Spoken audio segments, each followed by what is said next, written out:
to build off the side control stuff that we were doing last week. Just head facing that way.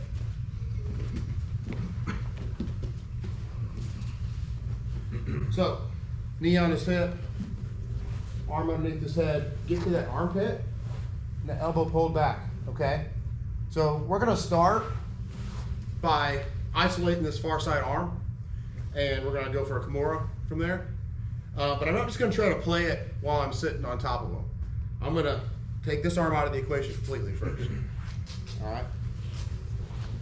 So when I have control here, he's in tight with his frames, that's fine. I'm gonna move my left knee inside his elbow. So I'm gonna bring my left knee in and open it out, okay? So he's framing like he's supposed to. I'm gonna open it out, okay?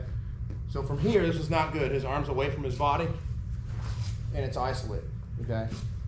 From here, I'm just looking to drive some pressure into him here, all right? And then what I'm gonna look to do is slip my knee over his bicep.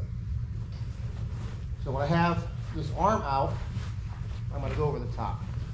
So my shin is over his bicep, above his elbow, okay? What I want is if he tries to pull his arm out for the elbow joint to get caught on my shin, okay?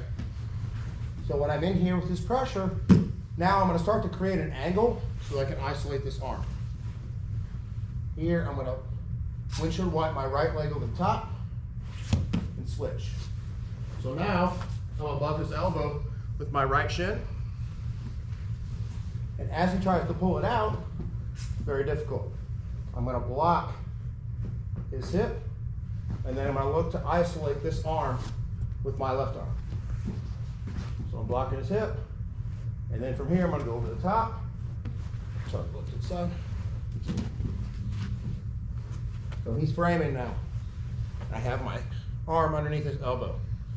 Next, I'm gonna start to peel this here. I'm gonna rotate him, step over the top, compress this arm, and wait for him to turn it down and catch it. All right?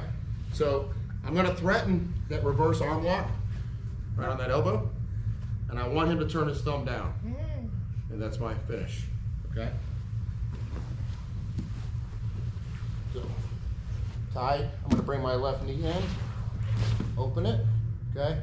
And from here, I'm gonna go over the top. Right from this spot, I'm gonna block his hip, and then windshield wipe my right leg. So I never gave him a chance to pull that arm out, okay? From here, isolate the arm, step over, and I go to attack.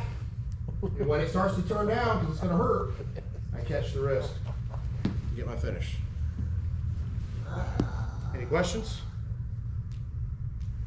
Turn this way.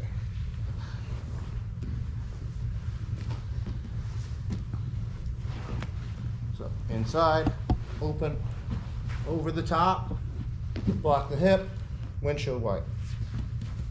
Now loop, start to come up on it, step over and turn, and go right to the elbow tight. I'm using my neck against his wrist, and as it turns, catch the wrist.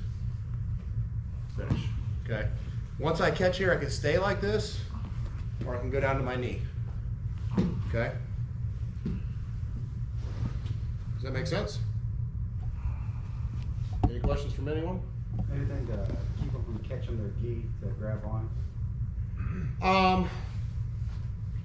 If I finish it where I'm really trying to get that arm, like on the reverse arm bar, I'm gonna slap down on it when I catch it, when I really use it. Okay? So, here, I'm gonna put a bunch of pressure to get the tap, right? His only way out, he cannot turn this way. It's not gonna get him out, all right? So when I'm here, pressuring, he has to turn it down. When he does, catch, okay? If he grabs his gi, just grab your belt in this case. I keep this grip, pinch. Now, I'm really tight. I could be this way with my toes active. It's a little stronger, okay? Against his back, pin my chest to the tricep, and I'm gonna get a real bite where I fold this arm in like the tighter V on his arm, okay? Not as long, build it in. So it's not gonna allow his shoulder to move as much.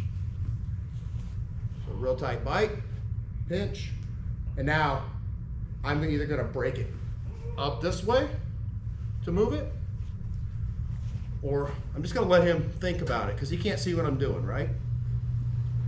I'm just gonna let him think. I'll tug on it a little bit, not trying to do anything. When I'm ready, I'm gonna go this direction hard and then break it to the left. So I'm just gonna let him think about it. Okay? I'm gonna go away from his grip. Nothing's perfect, right? You're gonna get that anomaly, that one person that just is not working on that day. But grab his belt. Okay? If just for some reason, just not gonna work, right? I'm gonna switch here. And go back to that armbar that we did last week. That's kind of your out if you get stuck there, okay? Now there's other things that we could do. I could take his back, a bunch of different things. We're just gonna stick with this for right now, okay? Daniel. When you're isolating for the reverse armbar position, if he's really trying to dig his elbow to the mat and not let you get that arm up, is there anything you like to do? Yeah, it's just be patient with it. Okay. So he's already in a position by the way I switched that he's kind of wrapping his arm over my head or my shoulder, which he doesn't want to do. Right. So he went from doing the correct thing, but by me moving my body, now I have this angle. So even if he's in framing again, it's hard for him to hide that, okay? So even if he digs his elbow down, I'm just gonna go up underneath it. So my elbow's tight, step, turn. Okay? So your core is kind of lifted. My core is doing, I'm not moving him with my arm, I'm using my whole body versus arm. Once I'm here, right, get him to the point where he's turning, catch it. All right, I'm not gonna lose that grip here. All right, this is gonna reinforce, and I'm pressing against it. I want him to turn. I know he's gonna turn it. When it does, I'm just gonna catch it. And it's gonna rubber band his arm right into that position. Okay, yes? Are you cutting on the elbow or under the elbow? Right on the back of it. Opposite of the way it bends. So right on the point of the elbow. Okay, your question? I was actually saying it's Matt, so just Okay. like devil's advocate on All the right. belt thing. And, you know, as you guys are working, and if you get comfortable with the move, I'll kind of show you a few odds and ends you can do if you're struggling with certain positions on it. All right? We good? All right, get your partners.